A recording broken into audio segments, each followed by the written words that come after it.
While it seems these days that everyone and their dog puts on a showcase just because they can, cheers for trying Gearbox, but maybe stay home next year, there used to be a time when publishers announcing their very own online events would be just about the most exciting thing happening that week.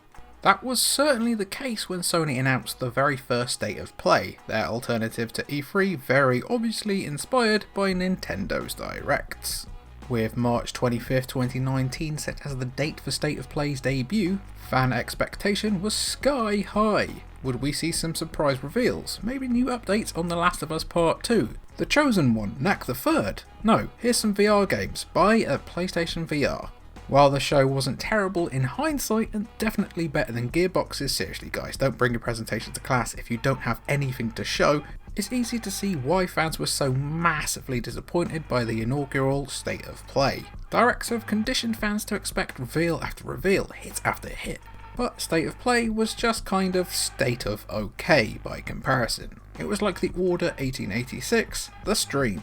Subsequent State of Plays have been much better at setting expectations, and it's now become a hallmark of the PlayStation brand, with a new one seemingly not far away thanks to Jeff Keighley's cheeky mouth. The man of 1,000 shoes said that a full reveal for Death Stranding Director's Cut was just weeks away during his recent Summer Game Fest showcase. With Death Stranding Director's Cut looking like being a PS5 exclusive of some kind and Sony skipping E3, a new State of Play seems likely this June or July. Before then, it's worth looking back on the games revealed at the first ever State of Play to see how they ended up, or whether they actually came out.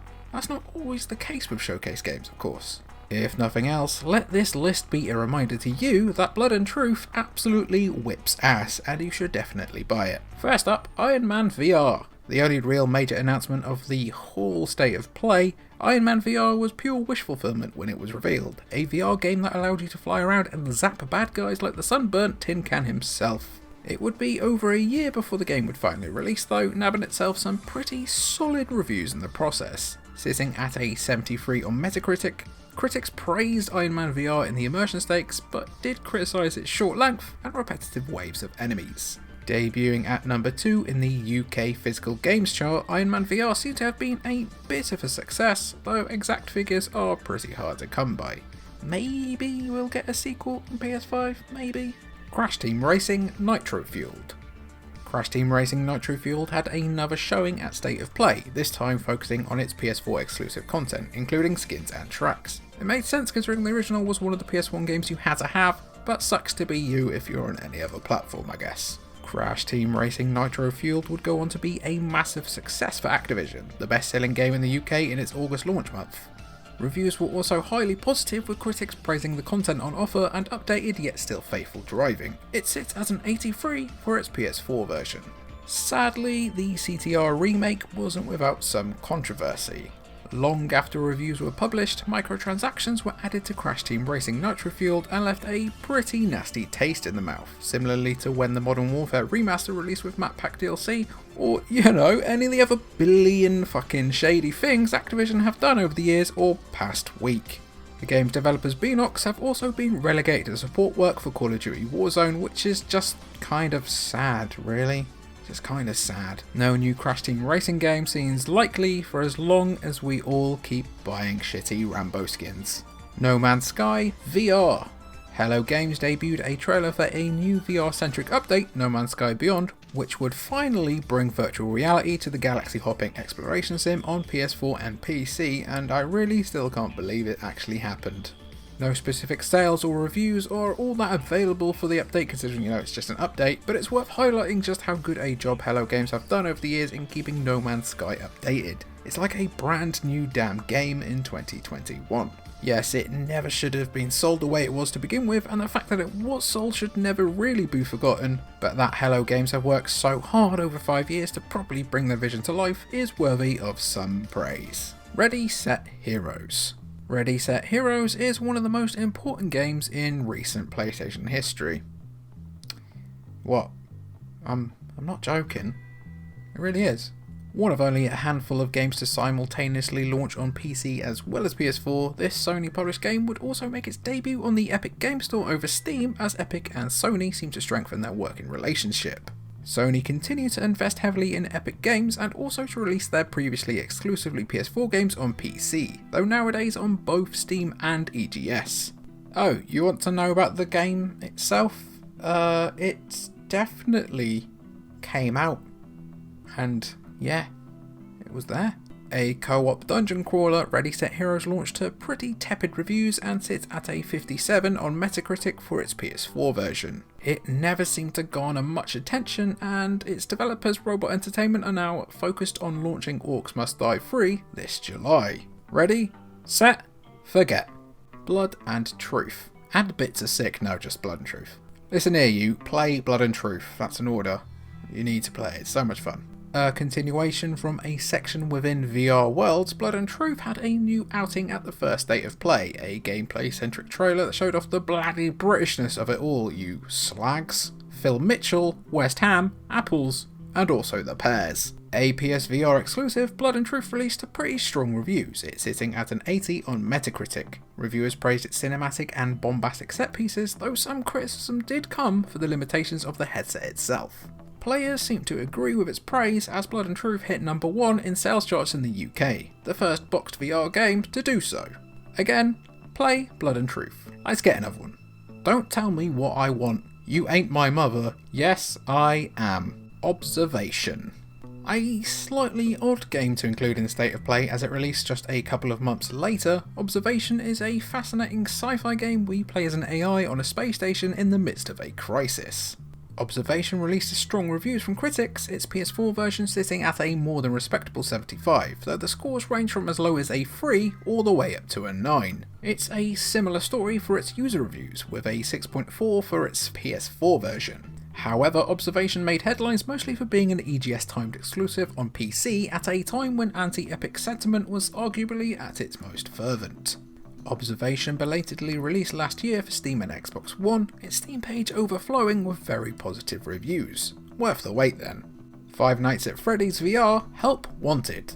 A game that I'm almost scared of mentioning anything non-objective about for fear of the fanbase army tying me to a chair and making me play the same game for 5 years over and over and over and over again. Five Nights at Freddy's VR Help Wanted was one of the only major reveals at the first State of Play.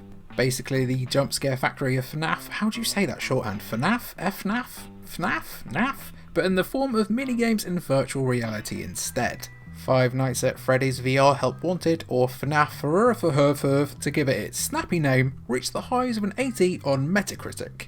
As for the FNAF fucking series itself, a few more games have released in the time since, but it will continue without its head honcho Scott Cawthon at the helm as he stepped back from FNAF in the midst of political controversy. And that's all I'm going to say on that, because I don't like being killed while I'm sleeping. Concrete Genie. Concrete Genie, the charming PS4 exclusive about a boy painting a seaside town back to life alongside his art pals, enjoyed a new outing at State of Play as well, this one focused on its story. The whole game's a real damn delight, but its story is the stuff to make your heart feel nice and warm. Even though it was published by Sony themselves, there was never much of a sense that Concrete Genie really got pushed as hard as it could have, with it barely scraping into sales charts.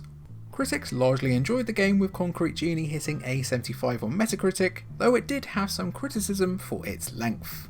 Concrete Genie was available as part of PlayStation Plus for February 2021, so here's hoping that enough players enjoyed it so that we can get a sequel at some point. Its developers, Pixel Opus, are currently working on a new PS5 game. Here, Barbara, get the clothes off the line, the day's gone! The most Marmite PS4 exclusive ever had a new story trailer showcased at State of Play, this one focusing more on the impossibly named Deacon St. John and his turmoil.